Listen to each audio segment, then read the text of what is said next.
এখন পাঠানকোটকে বাইপাস করব আর পাহাড়ি রাস্তা শুরু হলো। এইমাত্র সবে দাঁড়ালাম, দাঁড়িয়ে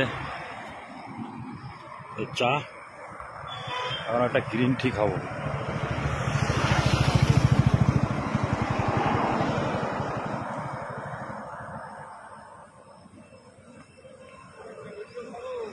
আজকে থেকে করবো তো, আজকে থেকে পাহাড় শুরু হলো।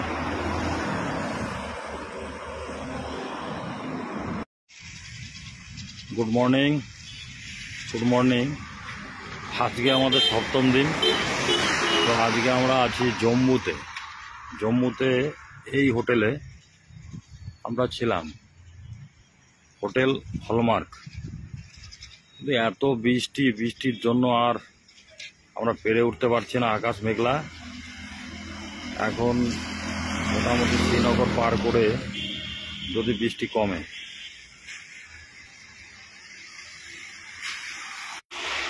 তো মোটামুটি আমরা সবাই সুস্থ এবং ভালো আছি।